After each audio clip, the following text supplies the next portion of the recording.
नमस्कार दोस्तों, a very good morning. बहुत बहुत स्वागत है आपका आज की ताज़ा खबर में। चलिए, हमेशा की तरह ग्लोबल न्यूज़ के साथ हम शुरू करेंगे आज के इस वीडियो को। सबसे पहले हम बात करेंगे जो मेन टॉकिंग पॉइंट रहा है पिछले दो तीन दिनों से, H1B वीज़ा। वैसे तो कल की न्यूज़ में आपको गौरव सर ने डिटेल में बताया है कि कैसे इंडिया का जो वर्कफोर्स है उसका डिपेंडेंस कम होता गया है। अब नंबर्स में वो सब्सटैंशिएट कर दिया गया है। सिर्फ 3 to 5% of Indian IT workforce जो है वो H1B वीज़ा पर है।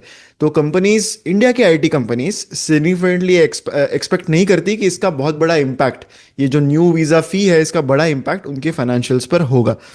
बहुत सारे आईटी कंपनीज ने ये रीअश्योर करते हुए अपने बीएससी फाइलिंग्स किए हैं पिछले दो तीन दिनों में, जहां पर उन्होंने ये बताया है कि जो प्रेसिडेंट ट्रंप ने फी हाइक लाई है H1B वीज़ा में, वो उनको बहुत ही मतलब मटेरियल इम्पैक्ट उसका नहीं है। यानी कंपेयर टू द स्केल, जितनी बड़े वो कंपनीज है, इस नए लॉ के चेंज से ज़्यादा फर्क नहीं पड़ेगा।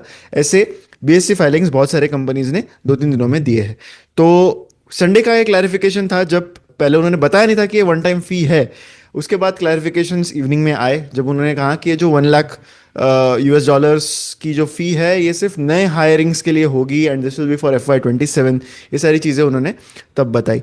तो पिछले एक दशक से अगर हम देखें तो इंडिया के जो आईटी वेंडर्स है, उन्होंने अपना रिलायंस H1B वीज़ा पर बहुत कम कर दिया है। तो लोकलाइजेशन ड्राइव्स जो है यूएस में वो बढ़ गए हैं। एंड कंपनीज जो ऑन साइट, इंडिया की जो आईटी कंपनीज जो ऑन साइट क्लाइंट्स को सर्व करने के लिए अपने पर्सन्स रखती है, तो वो प्रेफर कर रही है कि वो लोकल हायरिंग ही करे। तो सिर्फ 20% जो एम्प्लॉयज़ है वो करंटली ऑन साइट बेस्ड है, उसमें से भी 20 to 30% जो है उतने ही सिर्फ H1B वीज़ा पर है, जो इम्प्लाई कर रहा है कि this is just 3 to 5% of the active workforce जो टिपिकल वेंडर को डिप्लॉय करने के लिए रखी जाती है।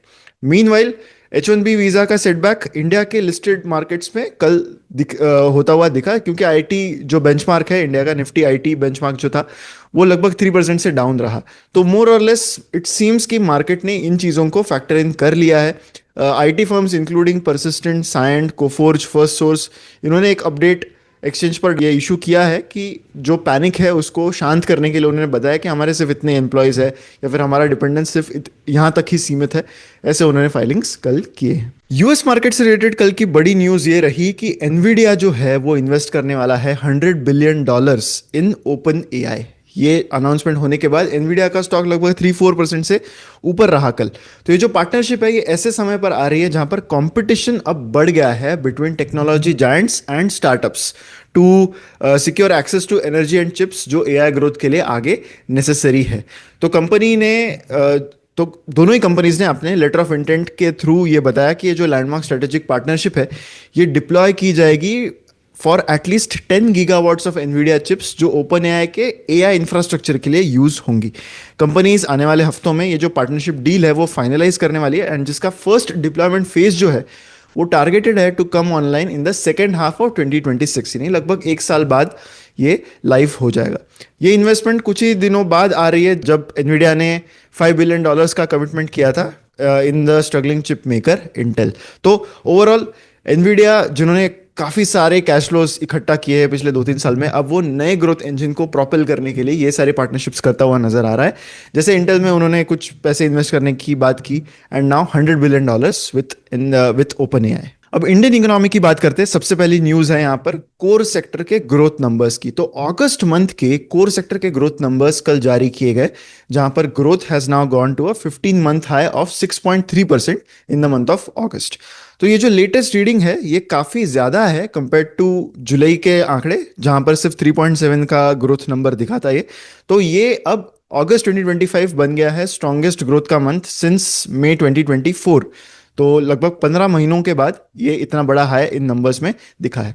अब ये जो कोर ग्रोथ है ये कहां पर ज्यादा आई? ये ज्यादा आई है कोल, सीमेंट, स्टील, क्रूड ऑयल और नेचुरल गैस जैसे सेगमेंट्स अभी भी अंडर परफॉर्म कर रहे हैं, लेकिन कोल, स्टील, सीमेंट ये अभी भी काफी अच्छा ग्रोथ मोमेंटम दिखा रहे हैं। कोल का आउटपुट 11.4% से ईयर ऑन ईयर इंक्रीज हुआ है, जिसने रिसेंट जो डिक्लाइंस हुए थे वो रिवर्स किए हैं इस मंथ में। Steel sector has grown by 14.2%, जबकि cement has grown by 6.1%। Crude is down by 1.2%, natural gas is down by 2.2%. तो क्रूड बेस्ड जो भी एनर्जी है that has been down. Electricity generation has increase by 3.1%. Overall अगर हम ये print देखें तो ये एक सिग्निफिकेंट है कोर सेक्टर ग्रोथ के लिए, क्योंकि ये जो प्रिंट है that makes up 40% of the IIP, right, index of industrial production जो है उसका 40% ये कोर सेक्टर का ग्रोथ का आंकड़ा बनाता है. इंडिया का जो कोर सेक्टर ग्रोथ है वो सिर्फ 1.2% की ग्रोथ पर स्लिप हो गया था before gradually recovering over the summer.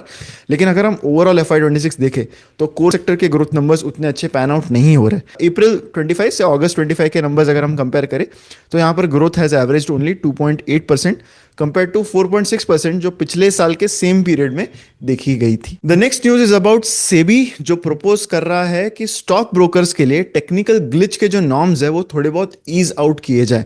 तो इसका एक ड्राफ्ट सर्कुलर करंटली जारी किया गया है जिसमें प्रपोजल्स रखे गए हैं कि कुछ कुछ चीज़ें जैसे delays in KYC processing, market infrastructure institutions, back office issues, payment gateway failures, ये सारी चीज़ें जो है ना वो ब्रोकर के पॉइंट ऑफ व्यू से एक टेक्निकल ग्लिच क्लासीफाई ना की जाए, उसका एक ड्राफ्ट प्रपोजल है.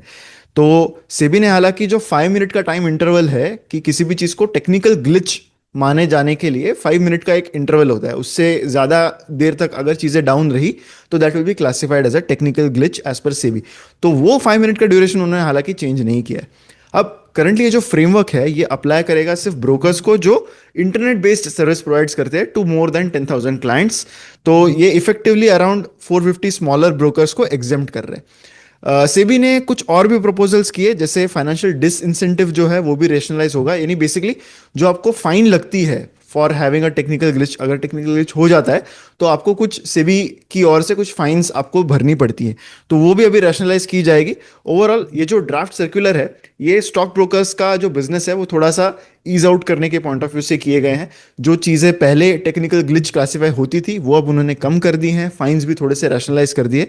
तो overall this circular seems to be very conducive for stock brokers. अगली न्यूज है regarding India's defence sector. India जो अपने इंडिजनाइजेशन एफर्ट्स है, यानी इंडिया में डिफेंस की चीज़ें कंपोनेंट्स बनाने के जो एफर्ट्स है वो रैंप अप कर रहा है. And India is looking at a capex of 25 to 30 billion dollars per year over the next decade, ऐसा डिफेंस सेक्रेटरी का कहना कल रहा. प्लान है कि एटलीस्ट 75% जो कैपिटल एक्सपेंडिचर है वो विद इन द कंट्री ही रहे over the next decade. And priority दी जाएगी कि इंडिजिनस प्रोक्योरमेंट रहे, जहां पर भी टेक्नोलॉजी रेडीनेस काफ़ी अच्छा है, यानी जहां पर भी इंडिया की टेक्नोलॉजी डिफेंस रेडी है वो चीज़ें तो डेफिनेटली इंडिजिनसली ही प्रोक्योर की जाए. उन्होंने ये भी कहा कि कुछ की एरियाज है फोकस के, जैसे drones, UAVs, under water vehicles, satellite imagery, precision munitions, advance platforms, जहां पर करंटली इंडिया के पास टेक्नोलॉजी जो है वो लैक करती है. तो यहाँ पर इंडिया ये कोशिश करेगा कि अगले 10 सालों में यहाँ पर एक मेजर एक्सपर्टीज आ जाए. जो रिसेंट कुछ वॉर्स हुए वहाँ पर नंबर ऑफ मिसाइल्स जो फायर हुए वो काफ़ी ज़्यादा थे, तो India has followed a different path and उन्होंने वो एक कैलिब्रेटेड वे में यूज़ किए हैं. बट एवरी टाइम जो ड्यूरेशन है वो कर्टेल नहीं किया जा सकता, तो इसलिए एक लार्ज इंडस्ट्रियल बेस की ज़रूरत है, ऐसा डिफेंस सेक्रेटरी ने कल कहा था. मीडियम टर्म में अगर देखें तो फाइनेंस कमीशन के साथ हम ये कह सकते हैं कि यहाँ पर 17 to 18% की ग्रोथ, 17 to 18% का increase over the next 5 years आएगा. एंड नोबडी कैन आर्ग्यू कि 2.5% to 3% का जो जीडीपी है वो डिफेंस पर स्पेंड होगा, ऐसा डिफेंस सेक्रेटरी ने कल बताया. जीएसटी रिफॉर्म्स एक अच्छी चीज है, लेकिन ये सारी चीजें कॉर्पोरेट अर्निंग्स में फैक्टर होने में समय लगेगा, ऐसा मार्केट एक्सपर्ट्स का कहना है. तो कॉर्पोरेट टैक्स कट्स अगर होते हैं या फिर इंटरेस्ट रेट रिडक्शन अगर होता है, रेट कट्स होते हैं, तो वो एक ऑलमोस्ट इमीडिएट इफेक्ट लाता है कंपनीज के प्रॉफिटेबिलिटी या फिर मार्केट वैल्यूएशंस पर. लेकिन ये जो जीएसटी कट है ना, ये एक इनडायरेक्ट वे है एंड इसको ज्यादा टाइम लग सकता है टू टेक इफेक्ट, ऐसा इंडस्ट्री के कुछ एक्सपर्ट्स का कहना है. तो कोटक एएमसी के जो हेड है नीलेश शाह जी, उन्होंने कुछ एग्जाम्पल्स बताया कि कैसे जीएसटी रेट्स जो अब बहुत सारे प्रोडक्ट्स के लिए 12 या 18% से ऑलमोस्ट 0% कर दिए गए हैं.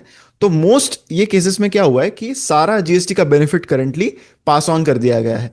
अब प्रॉब्लम ये है कि ये सारी कंपनीज जो इनपुट्स लेती है उस पर उनको 5% जीएसटी भरना पड़ता है, तो उससे उनका कॉस्ट बढ़ने वाला है, क्योंकि अब उस जीएसटी का वो क्रेडिट नहीं ले सकते, राइट. इनडायरेक्ट टैक्सेस इसी तरह से वर्क करते.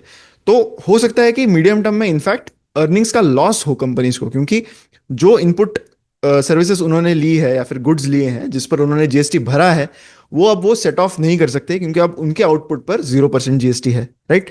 तो इसके अलावा उन्होंने ये भी बताया कि अब सप्लाई साइड जो है उसमें उसमें रिफॉर्म्स लाने की जरूरत है। अब जीएसटी कम कर देना या फिर पर्सनल इनकम टैक्स के जो स्लैब्स है वो भी थोड़े ईज आउट कर देना, दीज आर डिमांड साइड चीजें, यानी इससे जो आम जनता है उनकी तरफ से डिमांड बढ़ेगी क्योंकि उनके हाथ में जो डिस्पोजेबल इनकम है वो बढ़ जाएगा। पर उनका ये कहना है कि सप्लाई साइड में भी रिफॉर्म लाना बहुत जरूरी है, यानी कंपनी साइड में कुछ इंसेंटिव्स देना। तो लगभग after a decade of supply side changes, ease of doing business, banking cleanup, supply creation, ये सब होने के बाद अब डिमांड पुश करना ज्यादा इंपॉर्टेंट है। एंड अगर स्ट्रॉन्गर कंजम्पशन की जरूरत है तो ये सारी चीजें किक इन करने की जरूरत है कि हायर कैपेसिटी यूटिलाइजेशन होगा, राइट। प्राइवेट इन्वेस्टमेंट्स बढ़ेंगी, जॉब क्रिएशन होगा एंड फर्दर डिमांड भी आएगी। तो सप्लाई साइड पर रिफॉर्म ज्यादा बने, ऐसा मोर और लेस एक्सपर्ट्स का कहना करेंटली है। अब आगे बढ़ते हैं स्टॉक वाइज न्यूज की ओर। सबसे पहली न्यूज यहां पर है रिगार्डिंग दी अदानी ग्रुप। तो कल गौतम अदानी जी ने क्लैरिफिकेशन अगेन इस पर दिया कि कैसे जो 2 साल से उन पर हिंडनबर्ग के रिपोर्ट के बाद आने के बाद जो एलिगेशंस लगे थे तो उसका क्लाउड जो है वो लिफ्ट हो गया है, ऐसा उनका कहना था यहाँ पर आफ्टर दी सेबी क्लोजर। तो शिफ्ट अब उनका जो है वो कंप्लीटली इनोवेशन, ट्रांसपेरेंसी इंप्रूव करने में and long term impact better करने में होगा। तो जनवरी 2023 की बात है जब हिंडनबर्ग के रिपोर्ट ने एक्चुअली कंपनी अदानी ग्रुप को एक्यूज किया था of lot of irregularities, stock price manipulation. उसके बाद एलिगेशंस काफी सारे लगाए गए थे, सेबी ने भी इस चीज का कॉग्निजेंस लिया था। तो हाल ही में पिछले ही हफ्ते में सेबी ने जो हिंडनबर्ग के क्लेम्स है वो डिसमिस कर दिए एंड उसके बाद से अदानी ग्रुप के जो स्टॉक्स है वो भी काफी रैली करते हुए दिखे हैं। सेबी के क्लीन चिट से अब इन्वेस्टर सेंटिमेंट जो है अदानी ग्रुप की तरफ वो थोड़ी सी बोल्स्टर हो जाएगी, यानी थोड़ी सी एक काइंड ऑफ क्लीन अप हो जाएगी। एंड इसमें इनके सारे बिजनेसेस आते हैं जैसे ports, powers, renewables, cement, airport, logistics, right. तो अदानी पावर ने इसके पहले अगर स्पेसिफिकली अदानी पावर की बात करें तो कल इसका स्टॉक 20% अप था, राइट। तो इसके 2-3 रीजन है। एक तो कंपनी ने स्टॉक स्प्लिट कर दिया जिसकी वजह से लिक्विडिटी इंप्रूव हो गई।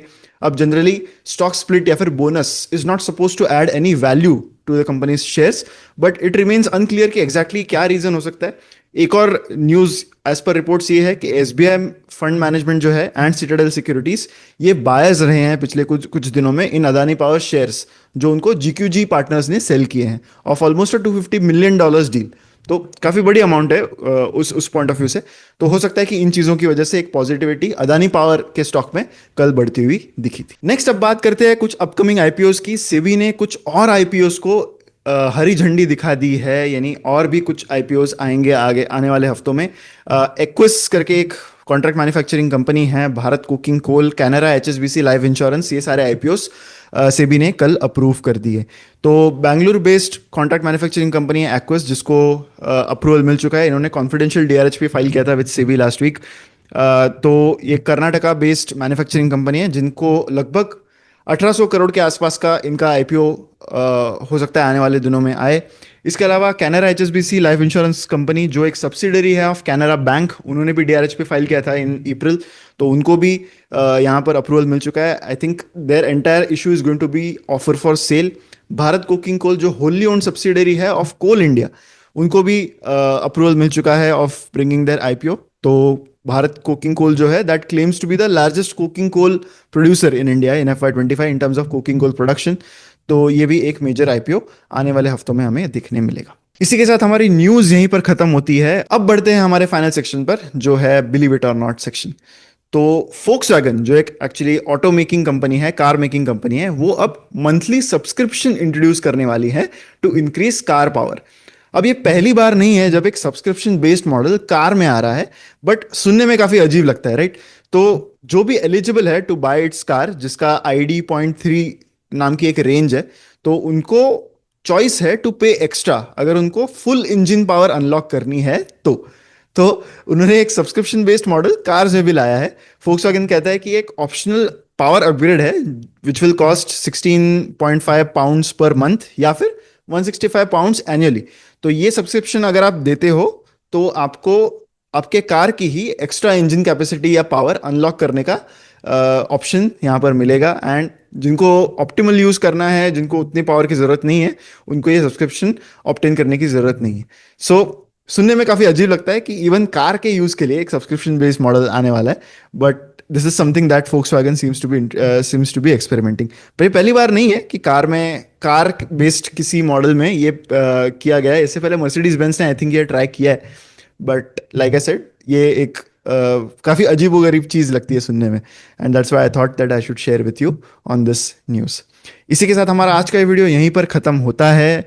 अगर आपको लगता है कि हम अच्छा काम कर रहे हैं, हमारे वीडियोस इंसाइटफुल है, अच्छे हैं, तो इस वीडियो को लाइक ज़रूर कीजिए, हमारे चैनल को सब्सक्राइब कीजिए, हमारी वेबसाइट चेकआउट कीजिए investindia.in, जहाँ पर काफ़ी एक्साइटिंग ऑफर्स चल रहे हैं अभी भी। MP50 ये कूपन कोड यूज़ करने पर आपको 50% का डिस्काउंट मिल सकता है ऑन मॉडल पोर्टफोलियोज, स्टॉकोमीटर एंड फंडोमीटर। तो मैं आशा करता हूँ कि आप ज़रूर हमारी वेबसाइट चेकआउट करोगे। अगर आपको प्रोडक्ट्स अच्छे लगे तो आप ज़रूर सब्सक्राइब कीजिएगा। आज के वीडियो के लिए इतना ही। Thank you so much.